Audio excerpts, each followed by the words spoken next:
Chroniques, le chapitre 4, le verset 10. Lisons ça rapidement. Il est écrit: Jabez invoqua le Dieu d'Israël en disant: si tu me bénis et que tu étends mes limites, si ta main est avec moi et que si tu me préserves du malheur, en sorte que je ne sois pas dans la souffrance. Et Dieu accorda ce qu'il avait demandé. Amen. Regarde, si tu me préserves du malheur, en sorte que je ne sois pas dans la souffrance. Point d'exclamation. 3 points de suspension. Mon thème. Qu'est-ce qui s'est passé dans les 3 points de suspension? Parce que la Bible ne met rien au hasard. On pourrait même point et puis dire la suite. Pourquoi on a mis 3 points de suspension? Ce qui est dans les 3 points là, c'est ça que je vais t'expliquer. Il dit: si tu me bénis, si tu fais que je ne sois plus dans la souffrance, 3 points de suspension. Et Dieu lui accorda tout ce qu'il demanda. Qu'est-ce qui s'est passé dans les 3 points? Si tu ne connais pas ce qui s'est passé dans les 3 points de suspension, tu vas croire qu'il a fait la prière à midi et à 13h Dieu lui avait donné tout ce qu'il demandait. Tu ne connais pas ce qu'il y a 3 points de suspension. Tu vas croire qu'il a fait la prière à 10h et à 16h Dieu l'avait donné tout ce qu'il demandait. Non, les 3 points de suspension ont été établis pour marquer entre le moment où ce monsieur a commencé cette prière et entre le moment où ce monsieur a eu tout ce que Dieu lui demandait. Il y a eu un parcours, il y a eu des épreuves qu'il a dû affronter, il a eu le découragement, il a dû tenir ferme, il a eu les choses qui pouvaient lui faire abandonner, il a continué. Et comme il a été constant et continuel dans sa requête, Dieu lui a donné ce qu'il espérait. Entre la demande et la réception, il y a un temps de parcours. Et c'est au niveau de ce temps de parcours que beaucoup faillissent. C'est au niveau de ce temps de parcours que beaucoup abandonnent. C'est au niveau de ce temps de parcours que beaucoup jettent l'éponge dans le découragement. Parce que comme ils ont demandé et qu'ils ne vivent pas immédiatement le résultat de ce qu'ils ont demandé, ils pensent que leur requête n'a pas été reçue. Ils pensent que leur prière n'a pas été exaucée. Si, elle a été exaucée. Mais écoutez-moi, quand vous plantez une graine dans le sol et que vous l'arrosez, vous ne voyez pas ce qui se passe jusqu'à ce qu'un matin, vous voyez une fleur commencer à sortir.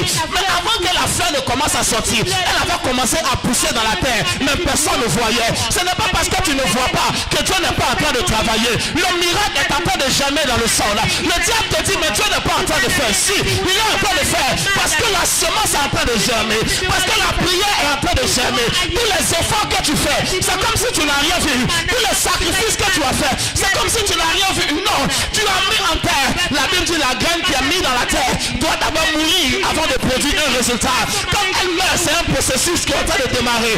Quand elle est en train de mourir, elle commence à pourrir. Mais la mort et la putréfaction sont le processus de la résurrection. Qui m'a dit amen? Si tu as prié et que c'est comme si tu es mort, ça veut dire que tu vas ressusciter. Parce que l'homme qui n'est pas mort ne peut jamais ressusciter. Qui m'a dit amen? Si le diable a tué tes finances, c'est que tes finances vont ressusciter. Si le diable a tué ton foyer, c'est que ton foyer va ressusciter. Non, dans le mystère de la résurrection, c'est que ce qui est mort et revient toujours mieux que lorsqu'il était avant de mourir. Qui m'a dit amen? Il dit, jette ton pain sur les eaux. Avec le temps, tu le retrouveras. Mais comment? Quand tu le reviens, il était beaucoup plus amplifié que lorsqu'il partait. Le père a vu son fils partir. Le fils prodigue partait. Tout le monde était inquiet. Tout le monde pleurait. On dit, mais cet enfant a abandonné son père. Mais le père était chaque matin devant la maison. Il regardait la route. On dit, oh, le vieux est en train de délirer. Son enfant lui manque. Les gens ne savaient pas ce qui se passe dans le cœur. Regarde, un jour l'enfant est revenu. Le père est allé. Pourquoi le père s'arrêtait chaque matin pour regarder? Parce qu'il savait, tout ce qui s'en va revient. Mais ça revient mieux que lorsque ça partait. Il dit, mon fils est parti, mais mon fils va revenir. Je n'ai pas pu le maîtriser. Il est parti, mais il va revenir. Plus tard, l'enfant est venu. Qu'est-ce que le père a dit? Mon fils que voici était mort. Maintenant, il est revenu à la vie. Mais quand il dit il était mort, il était perdu. Est-ce qu'il était enterré? Non. Ça veut dire que le diable l'avait récupéré. Ça veut dire qu'il avait été abandonné. Il avait été semé dans la terre. Le père savait qu'il reviendrait. Je ne sais pas ce qui est parti, qui est en train de te faire pleurer aujourd'hui. Mais je suis venu t'annoncer, cela reviendra au nom de Jésus. Quelqu'un me dit amen. Cette parole est pour lui.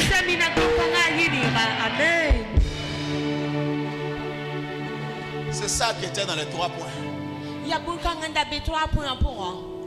Il a dit Seigneur, si tu m'exauces. Ça veut dire qu'il a prié. Mais il a dû attendre. Il a dû patienter. Il a dû continuer à faire confiance à Dieu. En attendant que ce qu'il a demandé arrive. Il a dû continuer à croire et à espérer que demain serait meilleur qu'aujourd'hui. Parfois quand tu regardes les païens, ou tu regardes certains chrétiens, ils n'ont pas le même niveau de dévotion que toi. Ils n'ont pas le même niveau de consécration que toi. Ils n'ont pas le même niveau de service que toi. Ils n'ont pas le même niveau de sérieux que toi. Mais leur vie avance. Alors tu te dis, mais à quoi ça sert que moi je me consacre? Si l'homme qui ne se consacre pas réussit, moi je jeûne, Dieu ne m'utilise pas. Lui il va chercher les femmes, quand il vient, Dieu l'utilise. Donc à quoi bon que moi je jeûne? Puisque si on peut faire les bêtises et réussir, alors pourquoi est-ce que moi je dois me concentrer? Pourquoi est-ce que moi je dois me consacrer? Pourquoi est-ce que moi je dois faire attention à Dieu? Tu dois faire attention. Tu dois continuer à te consacrer, pas à cause du début, mais à cause de la fin. Amen. Quand tu te consacres, quelqu'un au début, il ne se consacre pas et réussit. Toi tu es consacré, tu as faim. Tes copines, elles ne connaissent pas la crainte de Dieu. Elle a le gars ici, elle a le gars là-bas. Il paye les derniers iPhone et lui donne. Toi depuis tu es dans les jeunes. Toi tu portes les robes jusqu'en bas de tes pieds. Toi tu es tellement sanctifié. Mais personne ne te regarde. Les affaires ne bougent pas. Et tu te dis, mais Seigneur, si moi je suis consacré, rien ne marche. Regarde maintenant ces filles-là. Elles ne font même pas la chose de Dieu. Elles se moquent de moi-même qui prie. Mais regarde-les. Le dernier portable, elles ont ça. Regarde-les. Le gars là vient de payer même la Ford Focus qu'il lui a donné. Regarde, moi je jeûne. Je ne vois rien. Le diable te dit, tu perds ton temps. Lève-toi faire comme les autres. Ça veut dire que Dieu ne regarde pas ça pour bénir les gens. C'est une erreur. Parce que le début de ces gens est bien.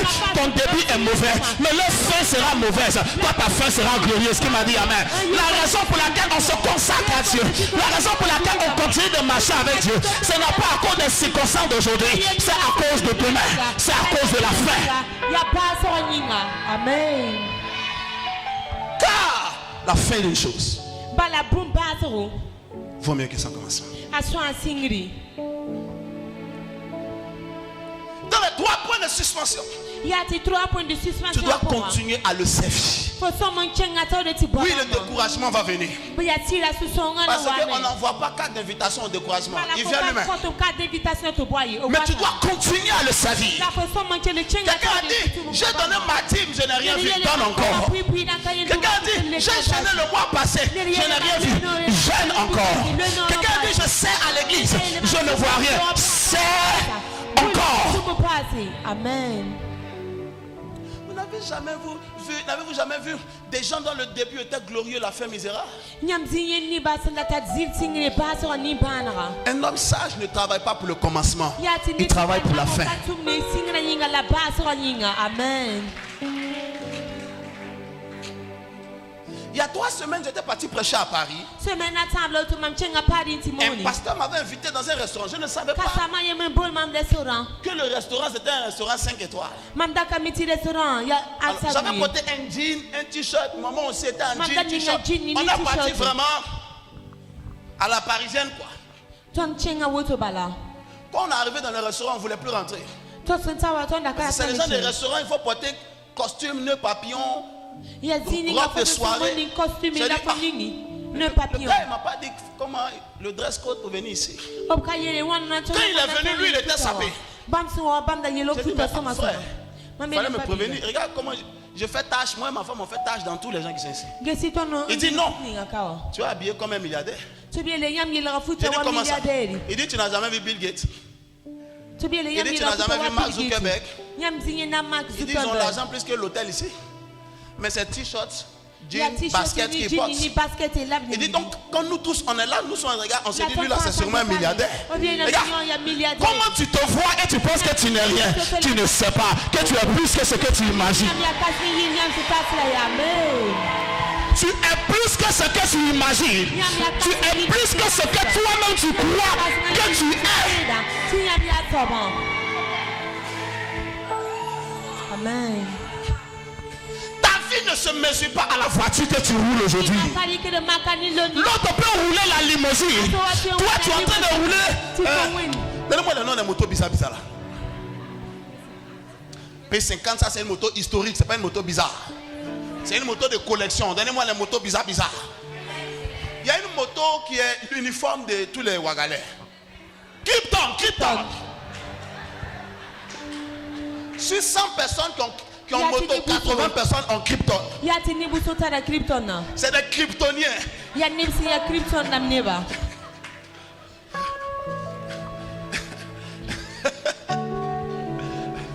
C'est les gens de la kryptonite.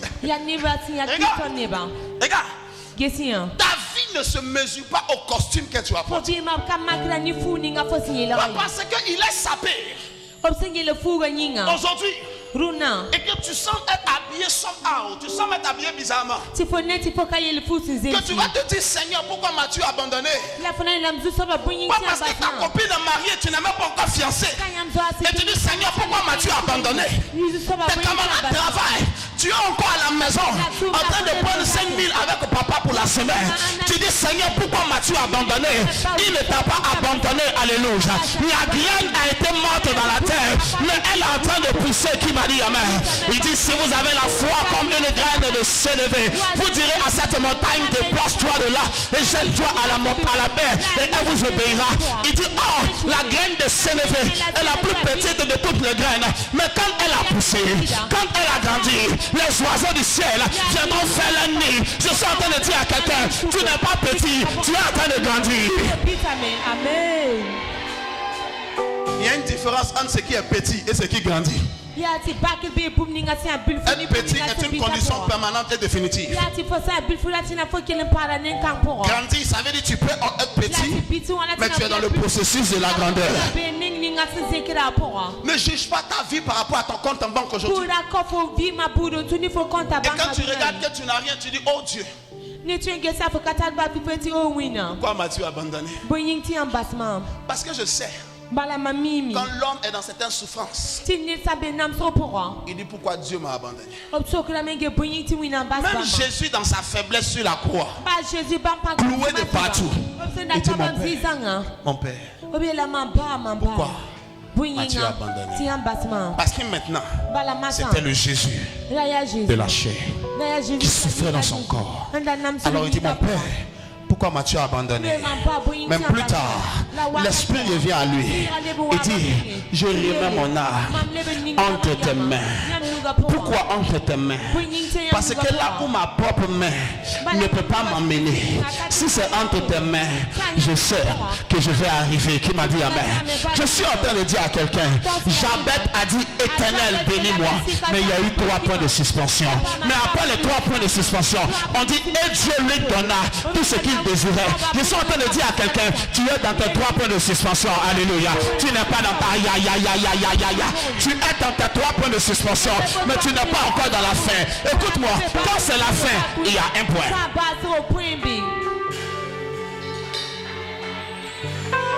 Quand il y a 3 points de suspension, ça veut dire qu'il y a quelque chose qui se passe, mais on n'explique pas.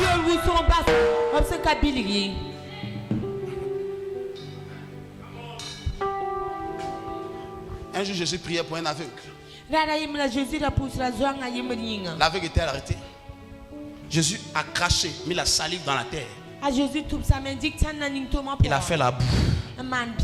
Mais dites-moi, pendant que Jésus crachait, il faisait la boue. Est-ce que l'aveugle voyait? Mais est-ce que comme il ne voyait pas, Jésus n'était pas en train de faire quelque chose? Lui, il ne voyait pas. Mais Jésus était en train de faire un travail. C'est le moment où on a touché ses yeux. Il a pensé que c'est maintenant Jésus va s'occuper de lui. Non. Avant qu'il touche ses yeux, il avait déjà commencé à faire. C'était dans les 3 points de suspension. Tu ne sens pas encore, mais tu es dans les 3 points de suspension. Tes amis sont partis. Tu es comme resté à l'arrière, mais tu es dans les 3 points de suspension. Alléluia. Tes amis voyagent dans les nations. Toi-même, le transport de Ouagadougou à Bobo, c'est 3 jours de jeûne pour faire que tu dois avoir. Mais tu n'as pas dans ta position finale. Tu es dans tes 3 points de suspension. La Bible dit après cela, Dieu lui donna tout ce qu'il désirait. je lève mon doigt vers le ciel. Tout ce que tu désires, Dieu te donnera. Le propriétaire de sa parole n'est pas venu à l'église ce matin. Je dis tout ce que tu désires, l'Éternel te donnera au nom de Jésus. Je dis le mariage que tu désires, l'Éternel te donnera au nom de Jésus. Je dis la bénédiction que tu désires, l'Éternel te donnera au nom de Jésus. La dimension spirituelle que tu désires, l'Éternel te donnera au nom de Jésus.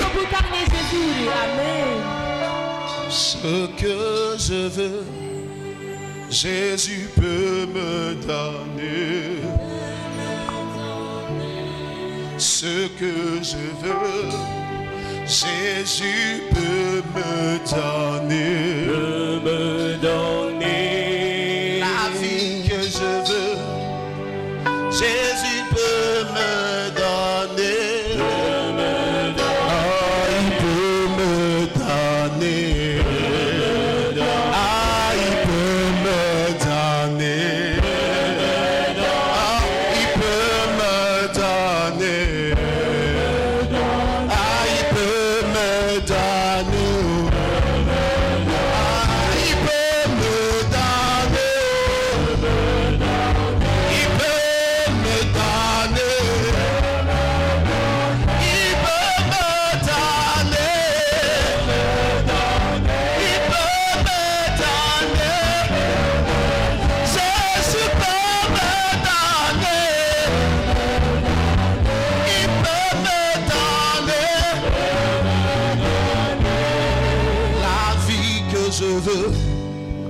Jésus va me donner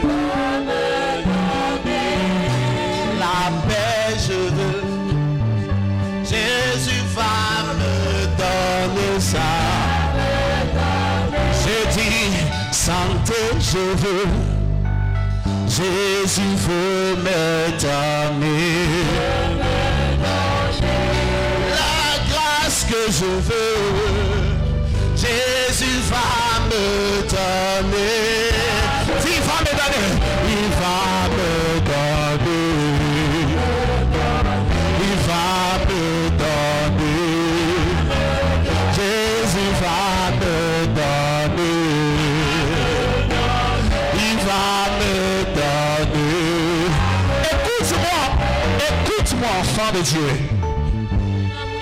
Ne dis pas mon père, pourquoi m'as-tu abandonné? Tu es dans les 3 points de suspension. Il dit, oh Dieu, si tu peux me bénir. Regardez la fin de cet ordre. Ma Bible dit qu'il devint le plus élevé parmi tous ses frères. J'aime le mot ou bien le verbe. Il devint. C'est le verbe devenir. Dans les 3 points, il y a le processus du devenir. Car à tous ceux qui l'ont accepté, à tous ceux qui ont cru en son nom, elle leur a donné le pouvoir de devenir enfants de Dieu. Maintenant écoutez-moi. Elle n'a pas dit, la Bible n'a pas dit elle les a fait enfants de Dieu. Même dans la nouvelle naissance, tu n'es pas à l'ultime. Tu deviens. Qu'est-ce que ça veut dire définir? Ça veut dire se métamorphoser en une condition présente. Faire une condition future différente de la condition initiale. C'est ça, définir. Définir, c'est la chose qui n'est pas là où tu es, mais qui est en train de venir pour te trouver. Combien d'entre vous m'ont dit amen? La Bible dit il devait. Je suis en train de dire à quelqu'un, tu n'es peut-être pas encore, mais tu es en train de devenir. Qui m'a dit amen? Quand j'ai dit il y a des milliardaires dans la salle, quelqu'un regarde sa poche, il dit le pasteur n'est pas en train de parler de moi, mais c'est de toi que je parle. Je ne parle pas de ce qui est dans ta poche, je parle de ce qui est en train de venir dans ta poche. Qui m'a dit amen?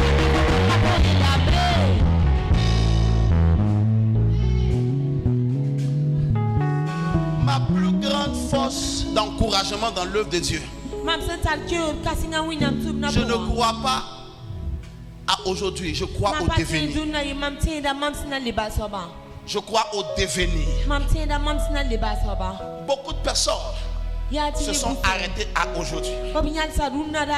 Tous ceux qui connaissent de Dieu, c'est la chose d'aujourd'hui. Quand il y a quelque chose qui n'est pas ça, ils disent non, nous on ne connaît pas Dieu comme ça. Mais ce n'est pas parce que tu n'es jamais allé à Paris que la tour Eiffel n'existe pas. Ce n'est pas parce que toi tu ne connais pas que ce n'est pas dans la chose de Dieu. C'est pas parce que si un enfant de CM2 s'arrête avec un universitaire qui est en train de lui parler de choses compliquées, il dit non, moi je ne connais pas ça. Comme tu ne connais pas, donc ça n'existe pas dans le papier. C'est une question de classe. Ce n'est pas à ton niveau. Mais maintenant, quand tu t'assailles à refuser, sous prétexte que tu ne connais pas, tu te condamnes à ne jamais vivre le bénéfice de ces choses dans ta vie. Et les souffrances que tu n'aurais pas dû avoir, tu vas les avoir. Parce que tu as refusé d'admettre. Je crois au devenir. Je crois que tout ce que nous sommes aujourd'hui n'est pas tout ce que Dieu a l'intention de faire de nous. Et il faut accepter de croire à ça pour trouver la force de continuer avec Dieu. Parfois, en tant qu'un homme de Dieu, tu viens là, tu n'as pas envie de prêcher. Les chrétiens sont bizarres. Ils sont instables, inconstants. Ils sont parfois méchants. Parfois tu les aimes, ils vont briser ton cœur. Parfois tu t'attaches à eux pour des futilités, ils vont te trahir. Parfois ton enfant spirituel qui est dans ton cœur, demain il ne vient pas, tu attends quelque part là-bas qu'il est en train de raconter toute espèce d'idiotie sur toi. Et tu te demandes, mais qu'est-ce que j'ai fait à cette personne? Elle est moins que ton comme ça en tant que ma fille ou mon fils. Pour aujourd'hui se comporter de la sorte. Voici pourquoi beaucoup de pasteurs sont déprimés. Beaucoup de pasteurs sont alcooliques. Il ne faut pas être méchant. Excusez-moi, quelqu'un dit ah mais qu'est-ce que ça? Le pasteur a changé carrément de registre. Non, je suis plus dans les registres. Une manière de te dire que dans les 3 points de suspension, il y a la frustration.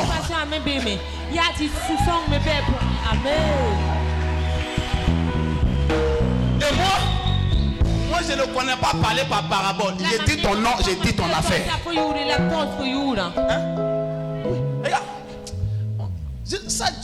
J'ai commencé à prêcher à 13 ans, 14 ans. Dieu a dit, je vais rendre ton fondu comme le diamant.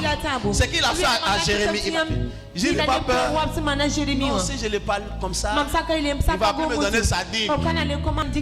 Non, moi je ne crois pas en l'hypocrisie. Non. En tant qu'un homme de Dieu. Si en tant qu'un enfant spirituel, tu n'as pas honte de venir t'asseoir et expliquer ton problème, je n'ai aussi aucune honte ni aucune gêne de t'asseoir pour dire ma fille, je ne vais pas fabriquer une prophétie. Non. Ne crois pas à ça. En fabriquer des prophéties pour prendre. Ma fille, ton père a besoin. Peux-tu m'aider? Parce que quand tu as besoin, tu m'appelles aussi. Oui, non. C'est un échange de bons procédés. La maison où tu dors, tu es obligé de nettoyer. L'onction qui te bénit, tu es obligé de l'entretenir.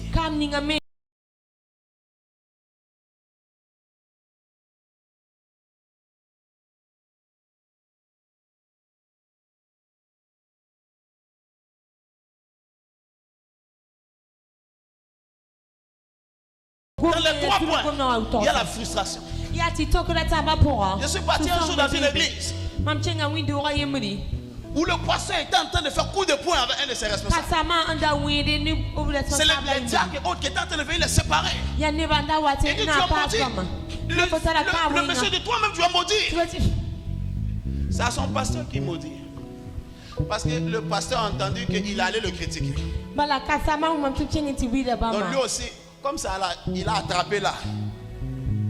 Lui veut la bagarre, lui son cœur est trop chaud. Donc les gens étaient obligés. Mais c'était drôle, c'était en même temps navrant, c'était en même temps décevant. Mais tout le monde n'a pas le cœur pour contenir. Plus tu as de monde dans l'église, plus tu as de frustration. Beaucoup de leaders se sont oppressés, se sont coincés.